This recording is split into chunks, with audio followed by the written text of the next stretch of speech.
Mr. Speaker, Mr. Vice President, members of Congress, my fellow Americans.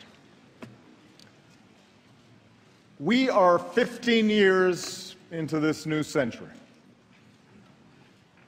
15 years that dawned with terror touching our shores, that unfolded with a new generation fighting two long and costly wars, that saw a vicious recession spread across our nation and the world. It has been and still is a hard time for many.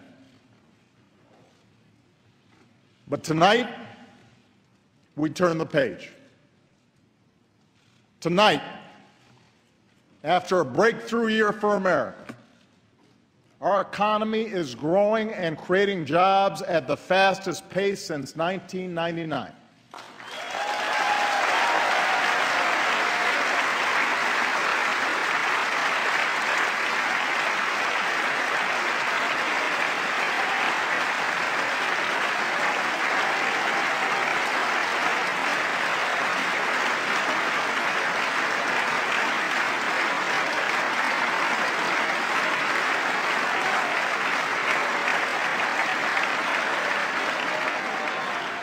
Our unemployment rate is now lower than it was before the financial crisis. More of our kids are graduating than ever before. More of our people are insured than ever before.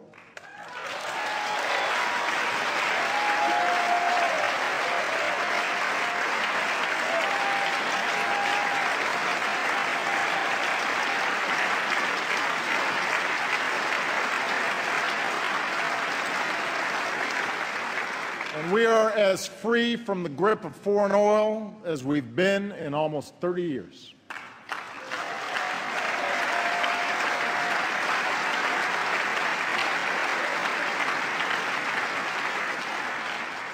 Tonight, for the first time since 9/11, our combat mission in Afghanistan is over.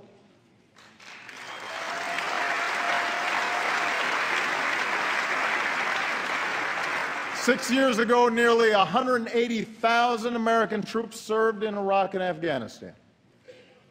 Today, fewer than 15,000 remain. And we salute the courage and sacrifice of every man and woman in this 9/11 generation who has served to keep us safe. We are humbled and grateful for your service.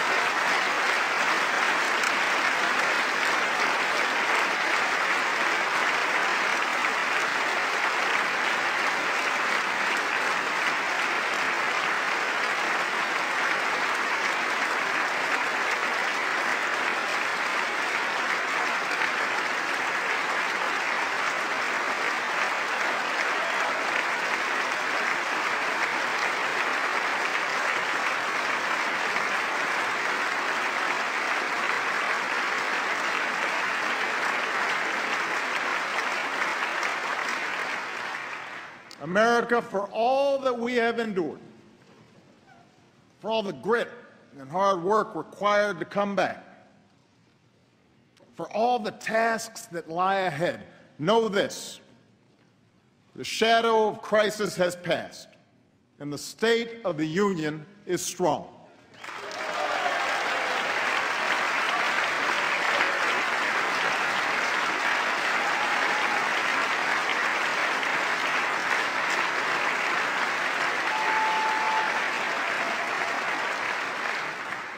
At this moment, with a growing economy, shrinking deficits, bustling industry, booming energy production, we have risen from recession freer to write our own future than any other nation on earth. It's now up to us to choose who we want to be over the next 15 years and for decades to come. Will we accept an economy where only a few of us do spectacularly well? Or will we commit ourselves to an economy that generates rising incomes and chances for everyone who makes the effort.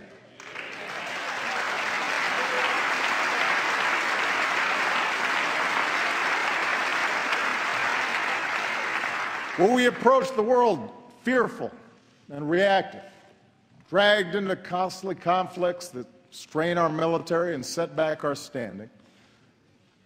Or will we lead wisely, using all elements of our power to defeat new threats and protect our planet? Will we allow ourselves to be sorted into factions and turned against one another? Or will we recapture the sense of common purpose that has always propelled America forward? In 2 weeks, I will send this Congress a budget filled with ideas that are practical, not partisan. And in the months ahead, I'll crisscross the country making a case for those ideas. So tonight, I want to focus less on a checklist of proposals and focus more on the values at stake in the choices before us. It begins with our economy. 7 years ago, Rebecca and Ben Earler of Minneapolis were newlyweds.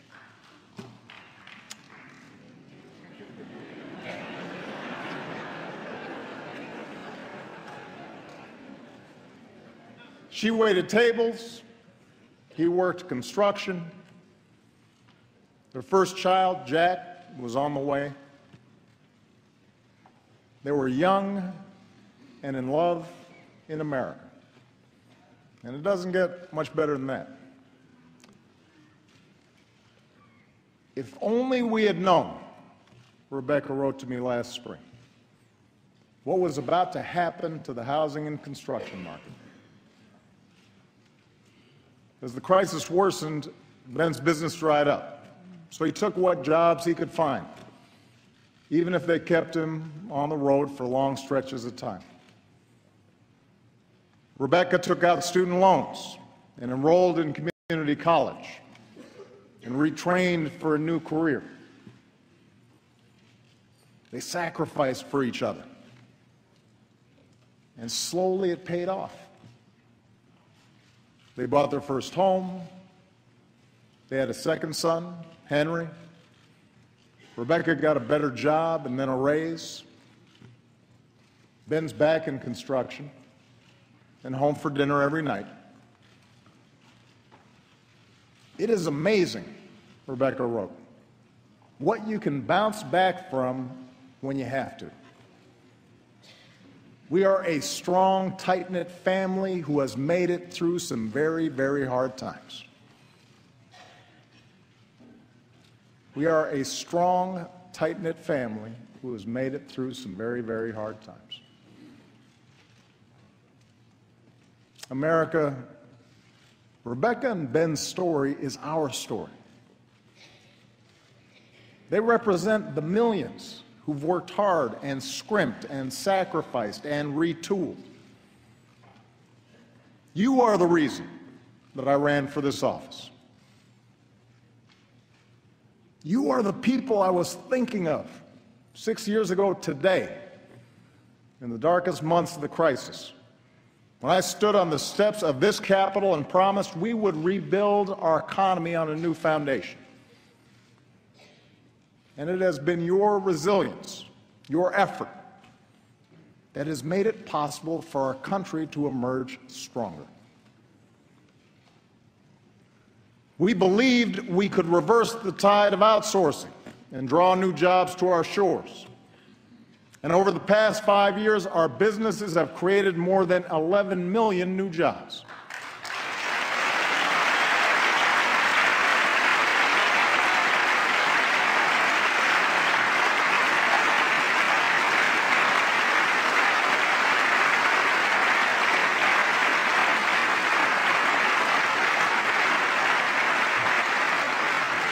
We believed we could reduce our dependence on foreign oil and protect our planet.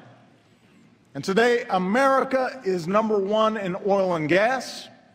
America is #1 in wind power. Every 3 weeks, we bring online as much solar power as we did in all of 2008. And thanks to lower gas prices and higher fuel standards, the typical family this year should save about $750 at the pump.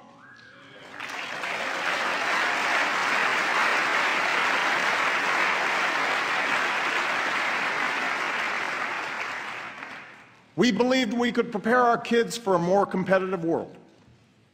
And today, our younger students have earned the highest math and reading scores on record. Our high school graduation rate has hit an all-time high. More Americans finish college than ever before.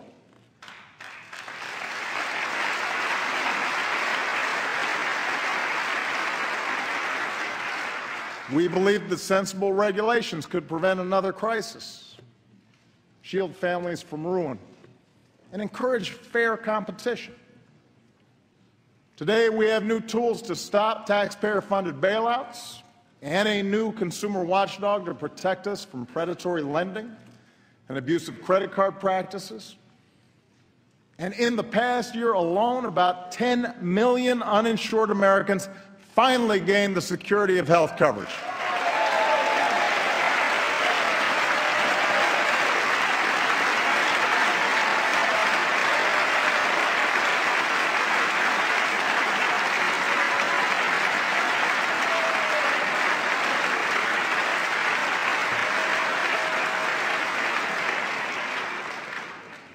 At every step, we were told our goals were misguided or too ambitious, that we would crush jobs and explode deficits.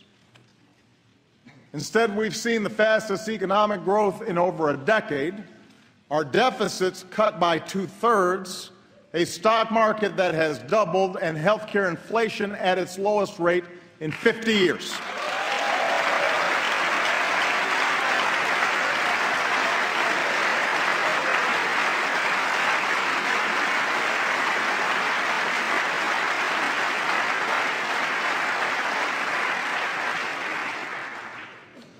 This is good news, people.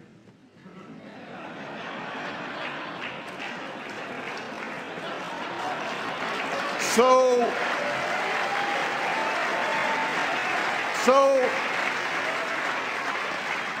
the verdict is clear. Middle-class economics works.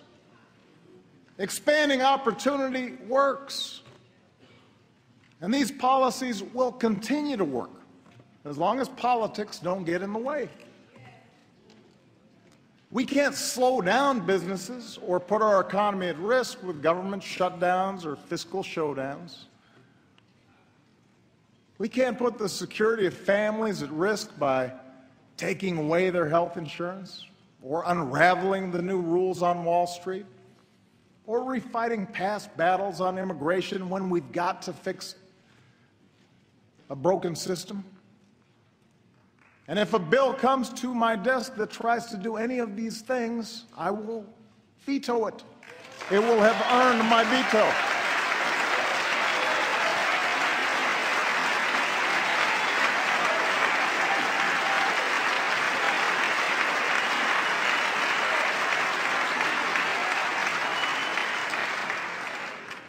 Today, thanks to a growing economy, the recovery is touching more and more lives. Wages are finally starting to rise again. We know that more small business owners plan to raise their employees' pay than at any time since 2007. But here's the thing. Those of us here tonight, we need to set our sights higher than just making sure government doesn't screw things up. The government doesn't halt the progress we're making. We need to do more than just do no harm. Tonight, together, let's do more to restore the link between hard work and growing opportunity for every American.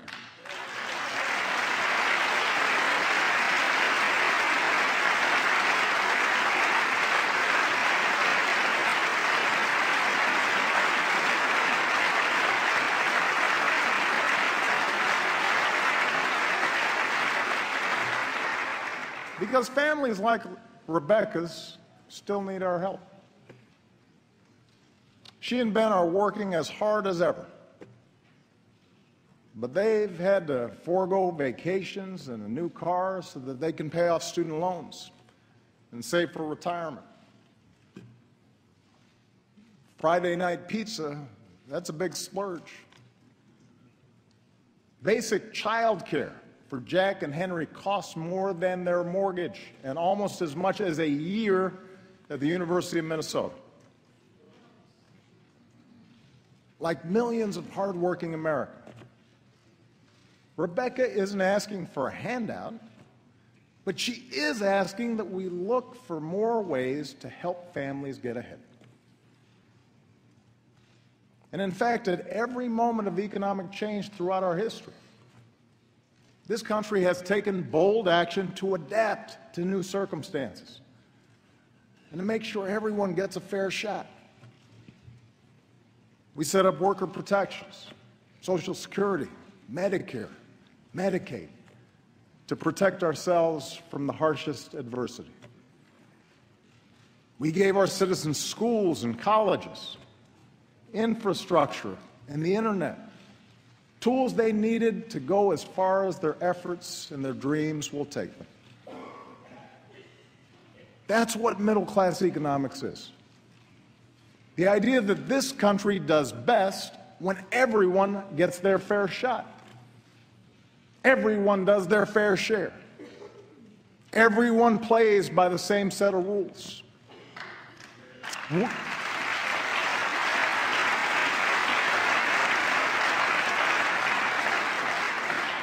We don't just want everyone to share in America's success, we want everyone to contribute to our success. So what does middle-class economics require in our time?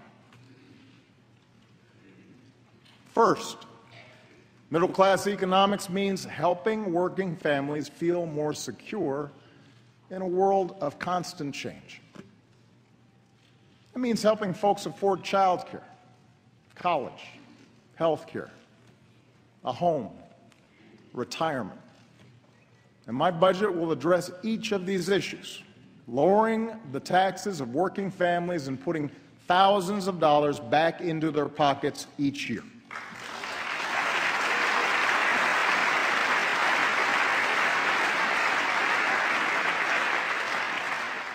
Here's one example. During World War II, when men like my grandfather went off to war, having women like my grandmother in the workforce was a national security priority. So this country provided universal child care. In today's economy, when having both parents in the workforce is an economic necessity for many families, we need affordable, high-quality child care more than ever.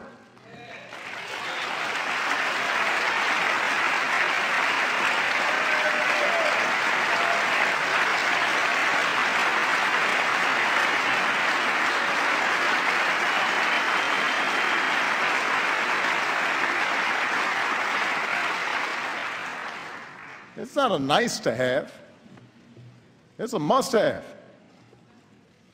So it's time we stop treating child care as a side issue or as a women's issue and treat it like the national economic priority that it is for all of us.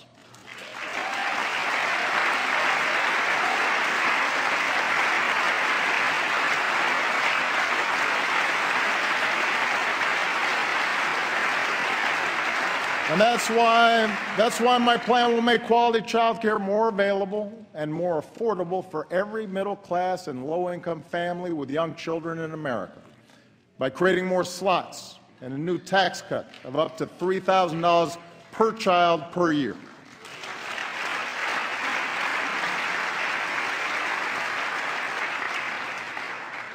Here's another example. Today, we are the only advanced country on earth that doesn't guarantee paid sick leave or paid maternity leave to our workers. 43 million workers have no paid sick leave. 43 million. Think about that. And that forces too many parents to make the gut-wrenching choice between a paycheck and a sick kid at home. So I'll be taking new action to help states adopt paid leave laws of their own. And since paid sick leave won where it was on the ballot last November, let's put it to a vote right here in Washington. Send me a bill that gives every worker in America the opportunity to earn 7 days of paid sick leave. That's the right thing to do. The right thing to do.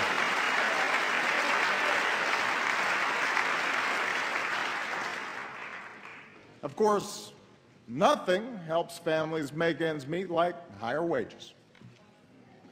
That's why this Congress still needs to pass a law that makes sure a woman is paid the same as a man for doing the same work.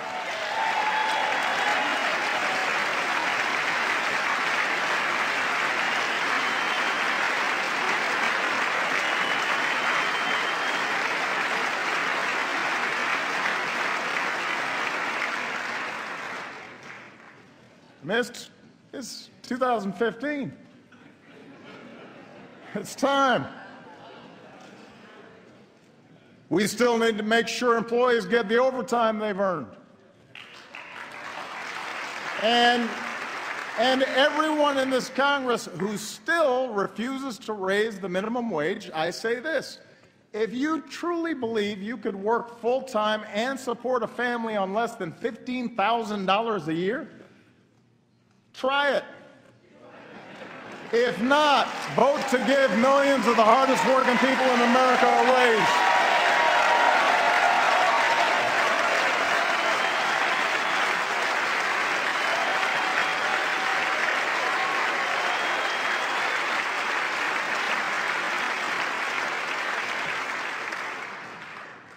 Now, these ideas won't make everybody rich, won't relieve every hardship.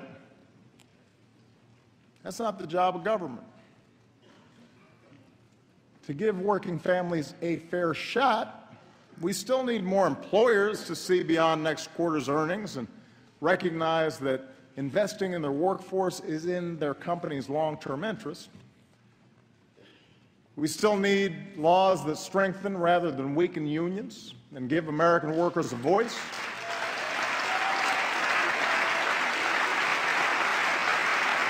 But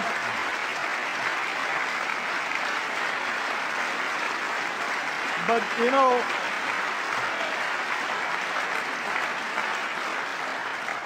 things like child care and sick leave and equal pay, things like lower mortgage premiums and a higher minimum wage, these ideas will make a meaningful difference in the lives of millions of families. That's a fact. And that's what all of us, Republicans and Democrats alike, were sent here to do. And second, to make sure folks keep earning higher wages down the road, we have to do more to help Americans upgrade their skills. You know, America thrived in the 20th century because we made high school free, sent a generation of GIs to college, trained the best workforce in the world. We were ahead of the curve. But other countries caught on. And in a 21st century economy that rewards knowledge like never before, we need to up our game. We need to do more. By the end of this decade, 2 in 3 job openings will require some higher education. 2 in 3. And yet we still live in a country where too many bright, striving Americans are priced out of the education they need. It's not fair to them, and it's sure not smart for our future. And that's why I'm sending this Congress a bold new plan to lower the cost of community college to 0.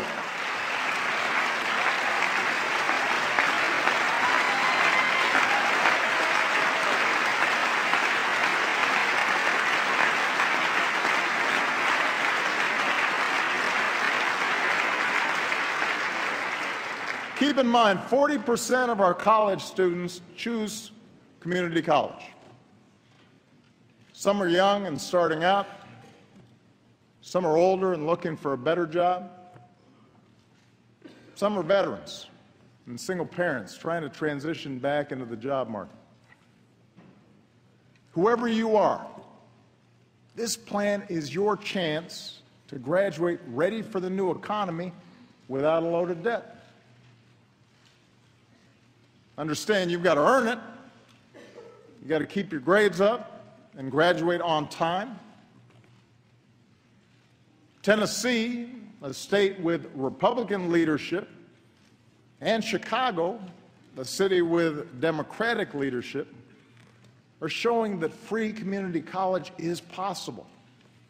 I want to spread that idea all across America so that 2 years of college becomes as free and universal in America as high school is today.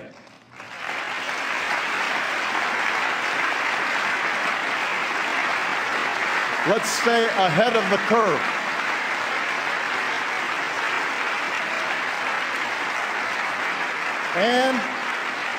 And I want to work with this Congress to make sure those already burdened with student loans can reduce their monthly payments so that student debt doesn't derail anyone's dreams.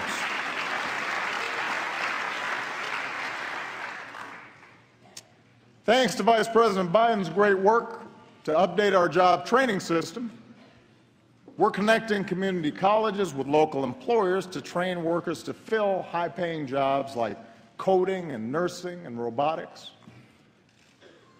Tonight, I'm also asking more businesses to follow the lead of companies like CVS and UPS and offer more educational benefits and paid apprenticeships, opportunities that give workers the chance to earn higher-paying jobs even if they don't have a higher education. And as the new generation of veterans comes home, we owe them every opportunity to live the American dream they helped defend.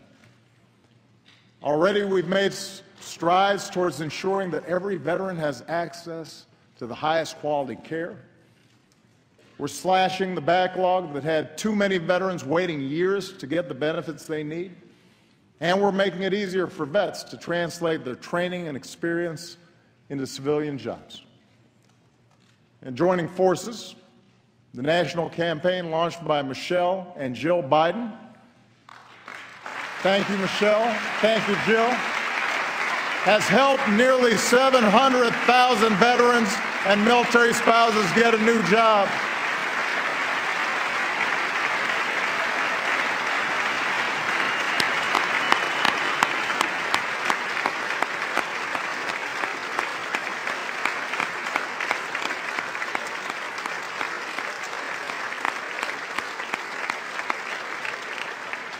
So to every CEO in America, let me repeat, if you want somebody who's going to get the job done and done right, hire a veteran.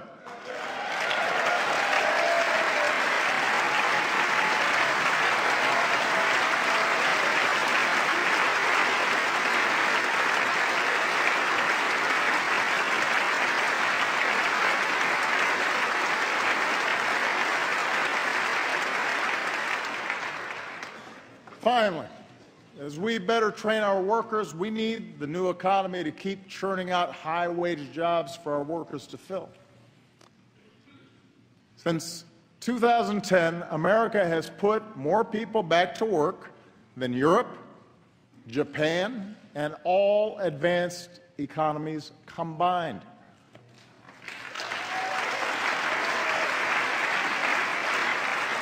Our manufacturers have added almost 800,000 new jobs.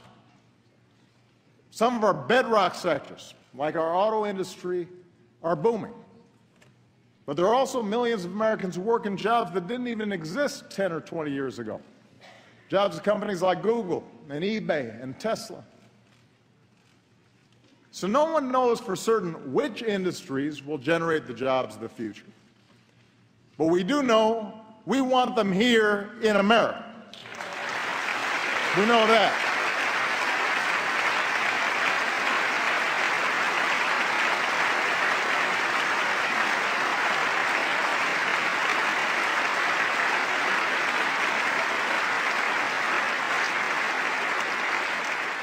And that's why the third part of middle-class economics is all about building the most competitive economy anywhere, the place where businesses want to locate and hire.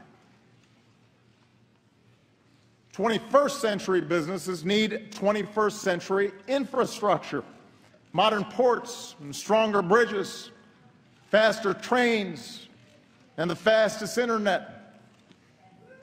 Democrats and Republicans used to agree on this. So let's set our sights higher than a single oil pipeline. Let's pass a bipartisan infrastructure plan that could create more than 30 times as many jobs per year and make this country stronger for decades to come. Let's do it. Let's get it done. Let's get it done.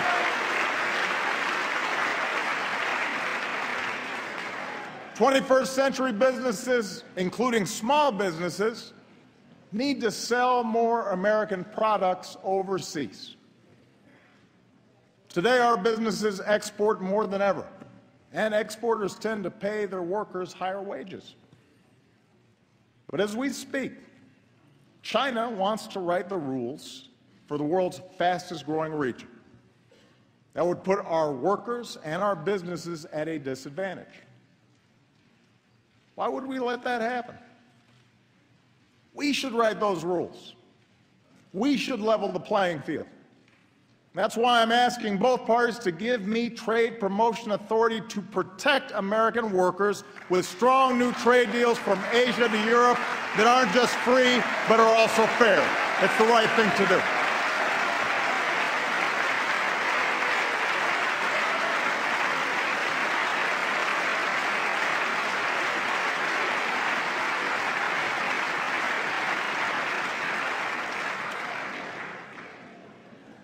Look, I'm the first one to admit that past trade deals haven't always lived up to the hype. And that's why we've gone after countries that break the rules at our expense. But 95% of the world's customers live outside our borders. We can't close ourselves off from those opportunities. More than half of manufacturing executives have said they're actively looking to bring jobs back from China. So let's give them one more reason to get it done. 21st century businesses will rely on American science and technology, research and development. I want the country that eliminated polio and mapped the human genome to lead a new era of medicine, one that delivers the right treatment at the right time.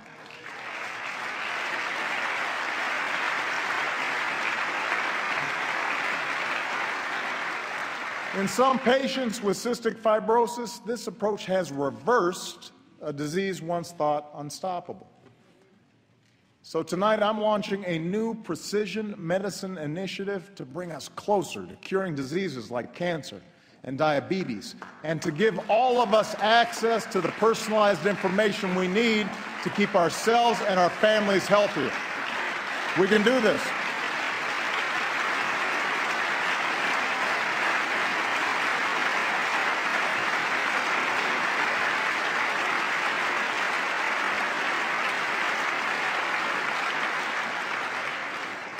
I intend to protect a free and open internet, extend its reach to every classroom in every community, and help folks build the fastest networks so that the next generation of digital innovators and entrepreneurs have the platform to keep reshaping our world.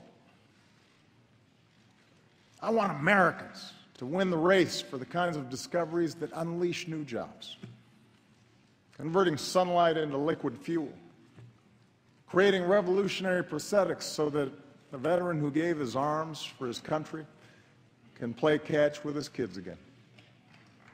Pushing out into the solar system, not just to visit, but to stay. Now, last month, we launched a new spacecraft as part of a re-energized space program that will send American astronauts to Mars. And in 2 months, to prepare us for those missions, Scott Kelly will begin a year-long stay in space. So good luck, Captain. Make sure to Instagram it. We're proud of you.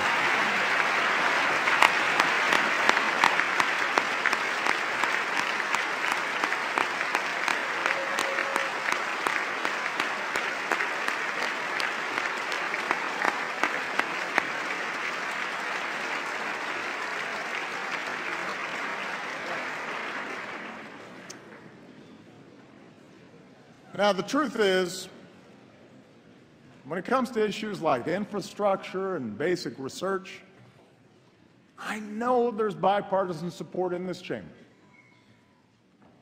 Members of both parties have told me so. Where we too often run onto the rocks is how to pay for these investments. As Americans, we don't mind paying our fair share of taxes as long as everybody else does too. But for far too long, lobbyists have rigged the tax code with loopholes that let some corporations pay nothing while others pay full freight.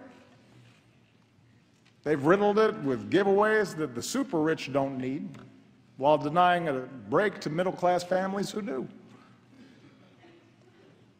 This year we have an opportunity to change that. Let's close loopholes so we stop rewarding companies that keep profits abroad and reward those that invest here in America.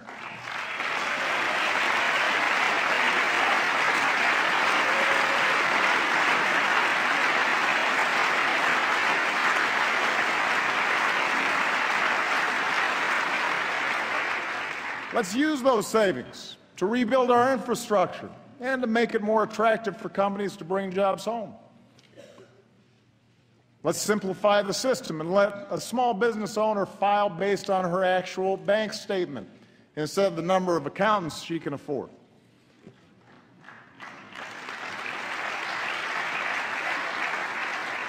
And let's close the loopholes that lead to inequality by allowing the top 1% to avoid paying taxes on their accumulated wealth. We can use that money to help more families pay for child care and send their kids to college. We need a tax code that truly helps working Americans trying to get a leg up in the new economy, and we can achieve that together.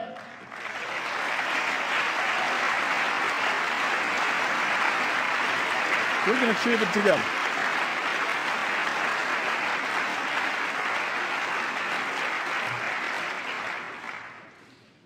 Helping hardworking families make ends meet.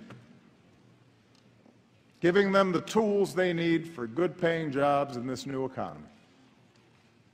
Maintaining the conditions of growth and competitiveness. This is where America needs to go. I believe it's where the American people want to go. It'll make our economy stronger a year from now, 15 years from now, and deep into the century ahead.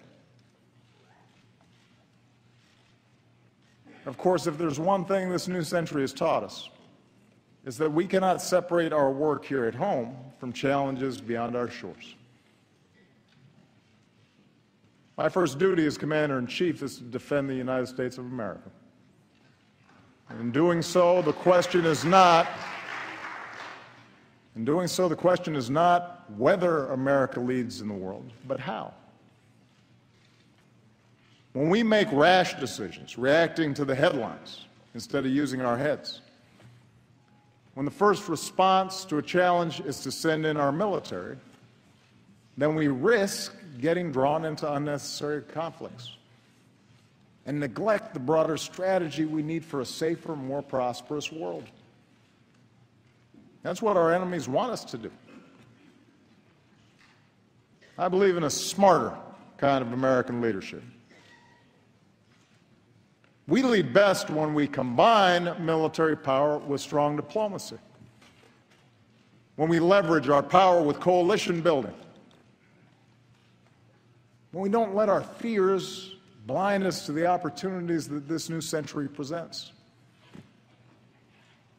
That's exactly what we're doing right now. And around the globe, it is making a difference. First, we stand united with people around the world who've been targeted by terrorists, from a school in Pakistan to the streets of Paris. We will continue to hunt down terrorists and dismantle their networks, and we reserve the right to act unilaterally, as we have done relentlessly since I took office, to take out terrorists who pose a direct threat to us and our allies.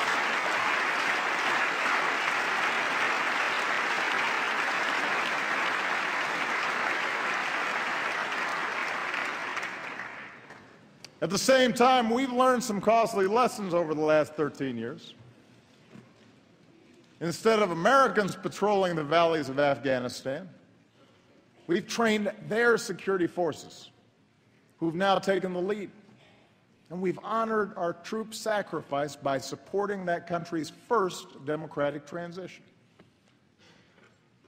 Instead of sending large ground forces overseas, we're partnering with nations from South Asia to North Africa to deny safe haven to terrorists who threaten America. In Iraq and Syria, American leadership, including our military power, is stopping ISIL's advance. Instead of getting dragged into another ground war in the Middle East, we are leading a broad coalition, including Arab nations, to degrade and ultimately destroy this terrorist group.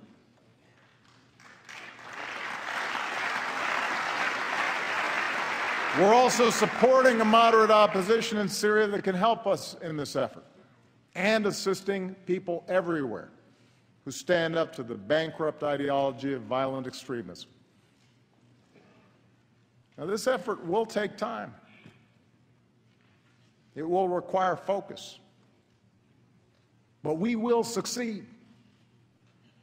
And tonight I call on this Congress to show the world that we are united in this mission by passing a resolution to authorize the use of force against ISIL. We need that authority. Second, we're demonstrating the power of American strength and diplomacy. We're upholding the principle that bigger nations can't bully the small by opposing Russian aggression and supporting Ukraine's democracy and reassuring our NATO allies.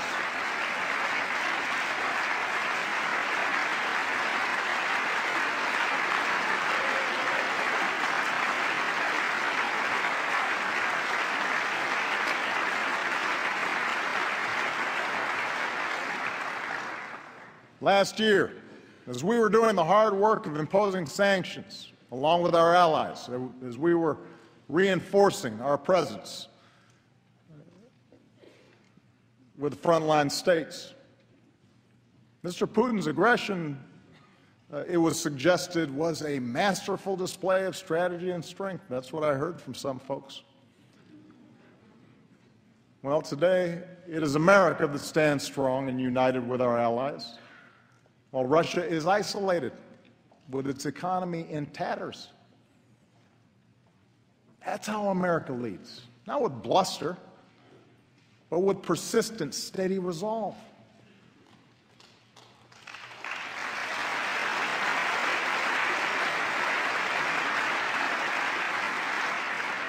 In Cuba, we are ending a policy that was long past its expiration date.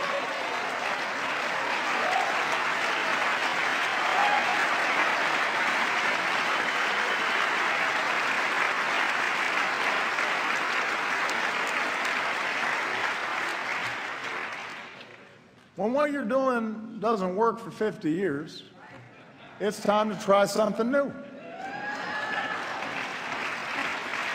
And our shift in Cuba policy has the potential to end a legacy of mistrust in our hemisphere It removes a phony excuse for restrictions in Cuba, stands up for democratic values, and extends the hand of friendship to the Cuban people. And this year, Congress should begin the work of ending the embargo. As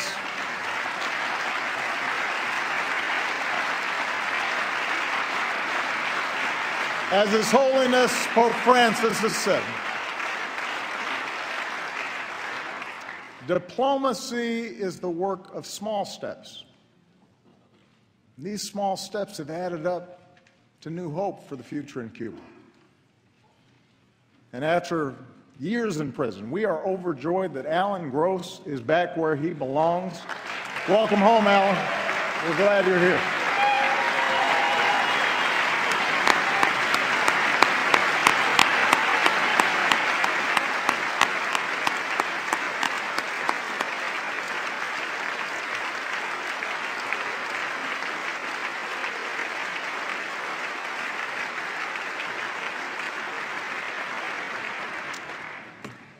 Our diplomacy is at work with respect to Iran, where for the first time in a decade we've halted the progress of its nuclear program and reduced its stockpile of nuclear material. Between now and this spring, we have a chance to negotiate a comprehensive agreement that prevents a nuclear-armed Iran, secures America and our allies, including Israel, while avoiding yet another Middle East conflict. There are no guarantees that negotiations will succeed, and I'd keep all options on the table to prevent a nuclear Iran. But new sanctions passed by this Congress at this moment in time will all but guarantee that diplomacy fails, alienating America from its allies, making it harder to maintain sanctions, and ensuring that Iran starts up its nuclear program again. It doesn't make sense. And that's why I will veto any new sanctions bill that threatens to undo this progress.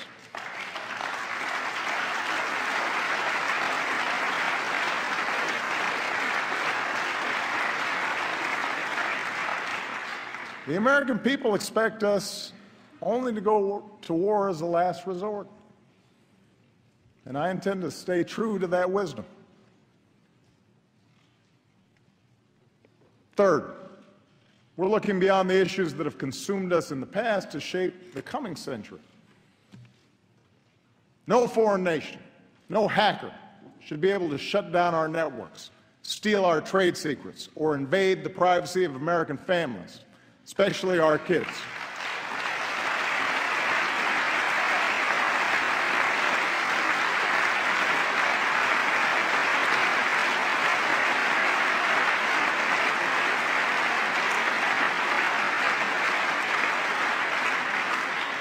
So we're making sure our government integrates intelligence to combat cyber threats, just as we have done to combat terrorism.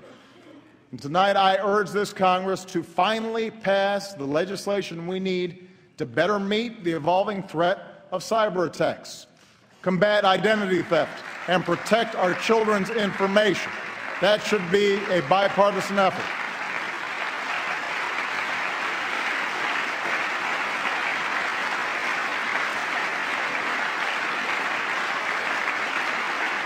You know,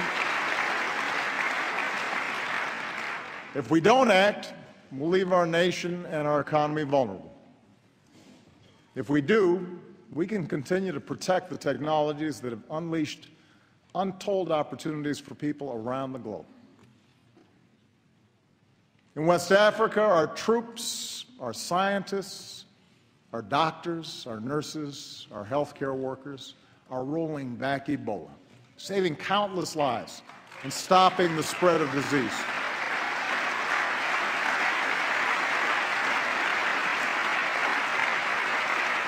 I could not be prouder of them. And I thank this Congress for your bipartisan support of their efforts. But the job is not yet done, and the world needs to use this lesson to build a more effective global effort to prevent the spread of future pandemics, invest in smart development, and eradicate extreme poverty. In the Asia-Pacific, we are modernizing alliances while making sure that other nations play by the rules in how they trade, how they resolve maritime disputes, how they participate in meeting common international challenges like nonproliferation and disaster relief. And no challenge poses a greater threat to future generations than climate change. –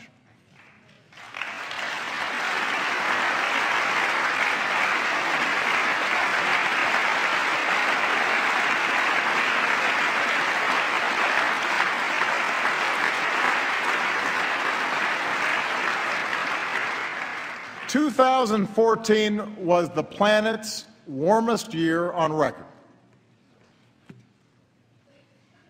Now, one year doesn't make a trend, but this does. 14 of the 15 warmest years on record have all fallen in the first 15 years of this century. I've heard some folks try to dodge the evidence by saying they're not scientists, that we don't have enough information to act.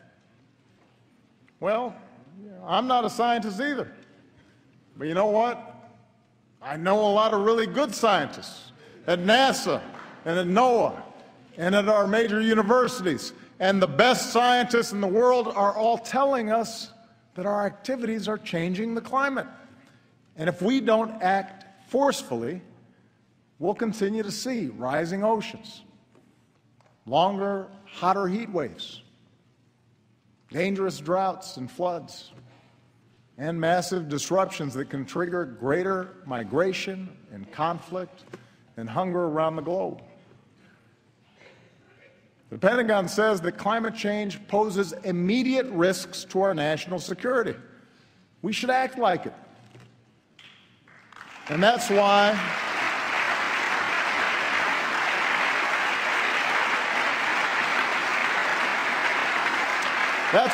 over the past 6 years, we've done more than ever to combat climate change, from the way we produce energy to the way we use it.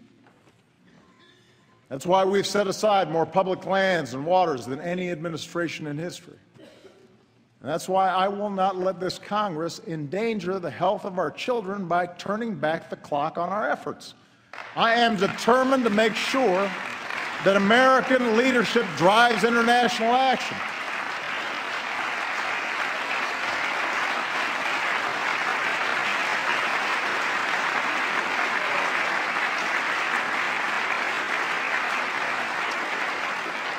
In Beijing, we made a historic announcement. The United States will double the pace at which we cut carbon pollution, and China committed for the first time to limiting their emissions. And because the world's two largest economies came together, other nations are now stepping up and offering hope that this year the world will finally reach an agreement to protect the one planet we've got. Now, there's one last pillar of our leadership, and that's the example of our values. As Americans, we respect human dignity even when we're threatened, which is why I have prohibited torture and worked to make sure our use of new technology like drones is properly constrained.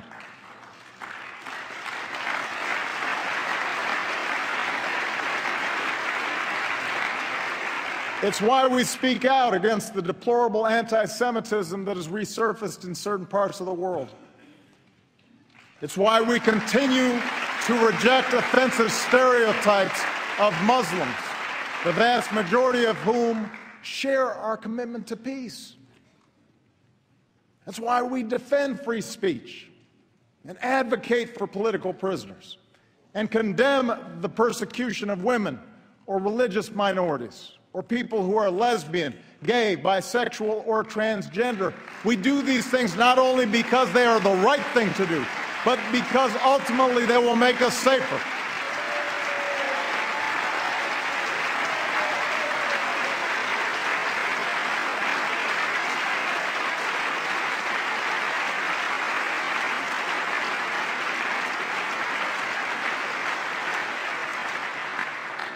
As Americans, we have a profound commitment to justice. So it makes no sense to spend $3 million per prisoner to keep open a prison that the world condemns and terrorists use to recruit. Since I've been president, we've worked responsibly to cut the population of Gitmo in half. Now it is time to finish the job, and I will not relent in my determination to shut it down. It is not who we are. It's time to close Gitmo.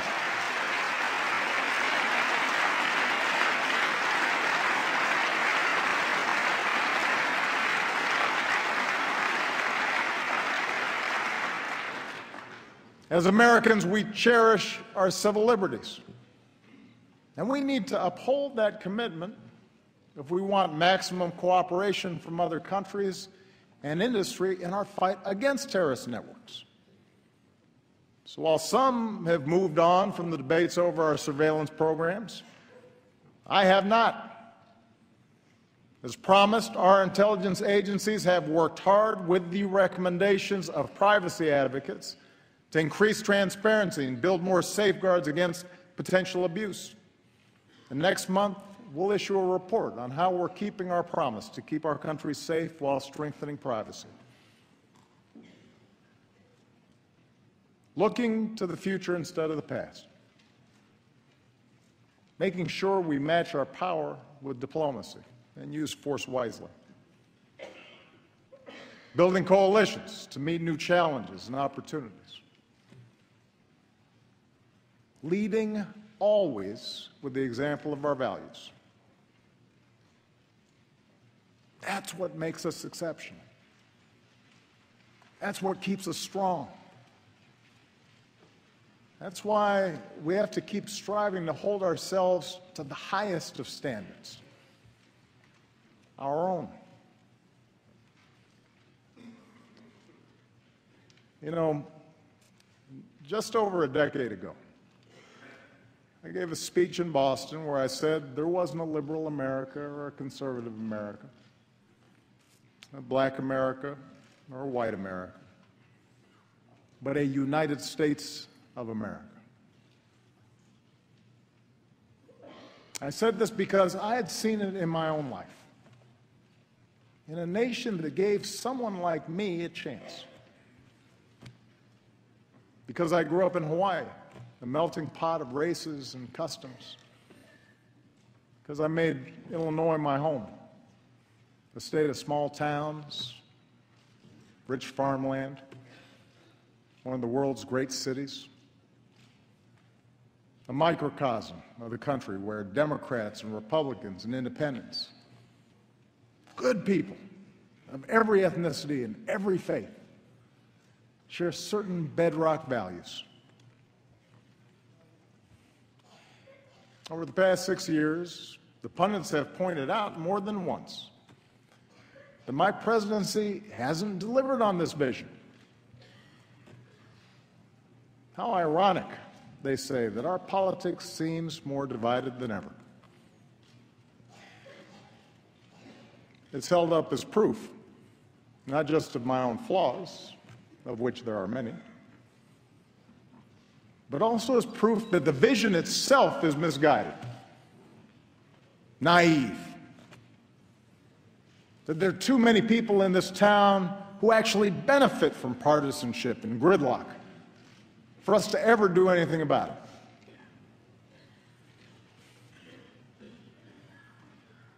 I know how tempting such cynicism may be, but I still think the cynics are wrong. I still believe that we are one people. I still believe that together we can do great things, even when the odds are long. I believe this because over and over in my 6 years in office, I have seen America at its best.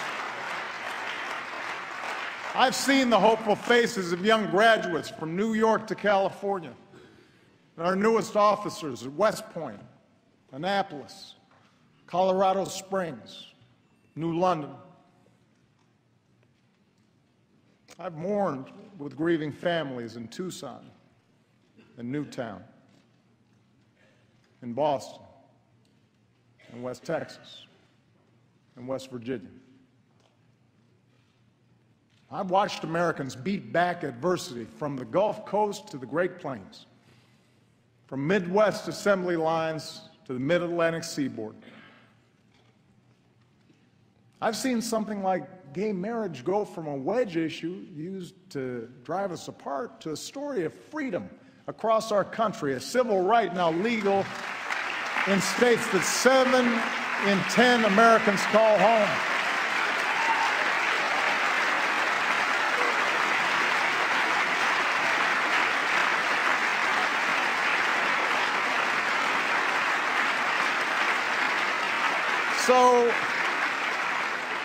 So I know the good and optimistic and big-hearted generosity of the American people, who every day live the idea that we are our brother's keeper and our sister's keeper. And I know they expect those of us who serve here to set a better example. So the question for those of us here tonight is how we, all of us, can better reflect America's hopes. I've served in Congress with many of you. I know many of you well. There are a lot of good people here on both sides of the aisle. And many of you have told me that this isn't what you signed up for. Arguing past each other on cable shows, the constant fundraising, always looking over your shoulder at how the base will react to every decision. Imagine if we broke out of these tired old patterns. Imagine if we did something different. Understand, a better politics isn't one where Democrats abandon their agenda or Republicans simply embrace mine. A better politics is one where we appeal to each other's basic decency instead of our basest fears. A better politics is one where we debate without demonizing each other, where we talk issues and values and principles and facts, rather than gotcha moments or trivial gaffes or fake controversies that have nothing to do with people's daily lives. A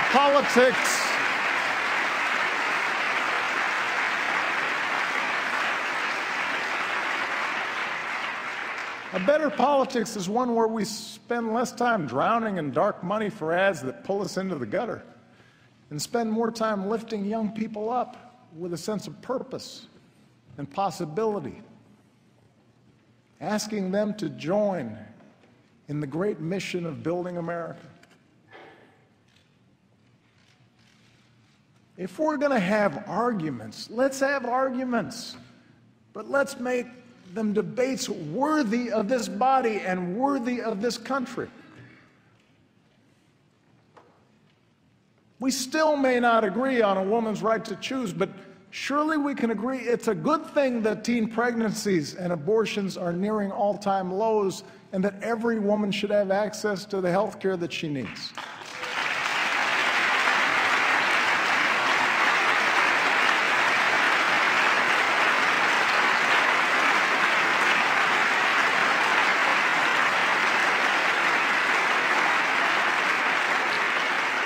Yes, passions still fly on immigration, but surely we can all see something of ourselves in the striving young student and agree that no one benefits when a hardworking mom is snatched from her child, and then it's possible to shape a law that upholds our tradition as a nation of laws and a nation of immigrants. I've talked to Republicans and Democrats about that. That's something that we can share. We may go at it in campaign season, but surely we can agree that the right to vote is sacred, that it's being denied to too many, and that on this 50th anniversary of the Great March from Selma to Montgomery and the passage of the Voting Rights Act, we can come together, Democrats and Republicans, to make voting easier for every single American.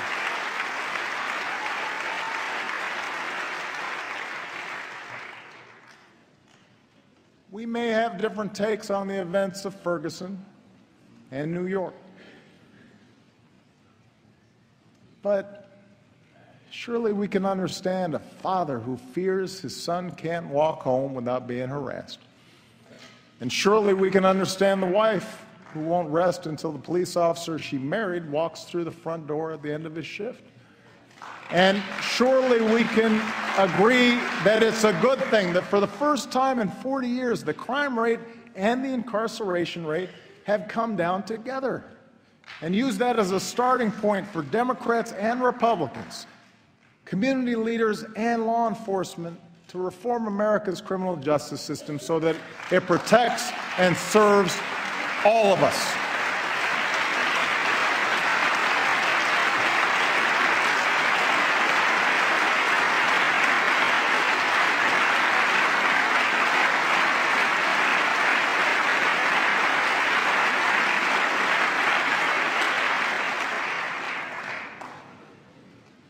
That's a better politics.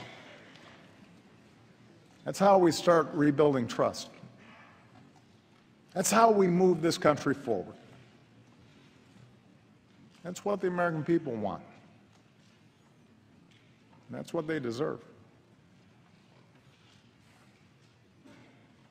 I have no more campaigns to run. My only agenda, I know because I won both of them.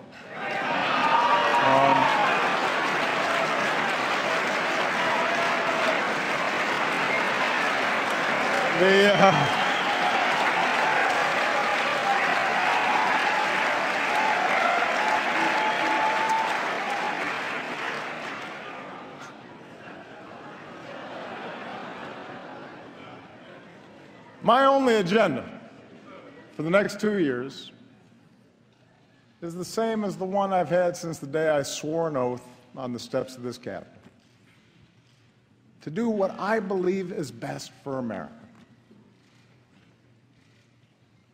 If you share the broad vision I outlined tonight, I ask you to join me in the work at hand.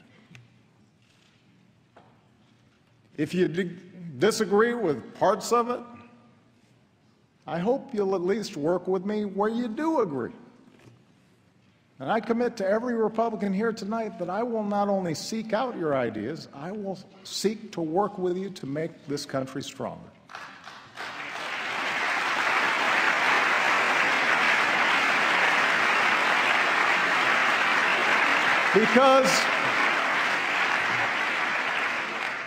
Because I want this chamber, I want this city to reflect the truth that for all our blind spots and shortcomings, we are a people with the strength and generosity of spirit to bridge divides, to unite in common effort, to help our neighbors, whether down the street or on the other side of the world. I want our actions to tell every child in every neighborhood, your life matters. And we are committed to improving your life chances, as committed as we are to working on behalf of our own kids. I want future generations to know that we are a people who see our differences as a great gift, that we're a people who value the dignity and worth of every citizen. Man and woman, young and old, black and white, Latino, Asian, immigrant, Native American, gay, straight, Americans with mental illness or physical disability. Everybody matters. I want them to grow up in a country that shows the world what we still know to be true: that we are still more than a collection of red states and blue states, that we are the United States of America.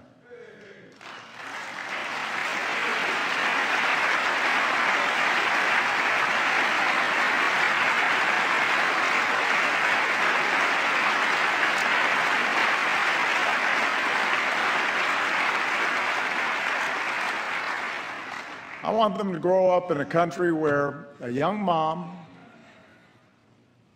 can sit down and write a letter to her president with a story that sums up these past 6 years. It's amazing what you can bounce back from when you have to. We are a strong, tight-knit family who's made it through some very, very hard times. My fellow Americans, we too are a strong, tight-knit family. We too have made it through some hard times. 15 years into this new century, we have picked ourselves up, dusted ourselves off, and begun again the work of remaking America. We have laid a new foundation. A brighter future is ours to write. Let's begin this new chapter together. And let's start the work right now. Thank you. God bless you. God bless this country we love. Thank you.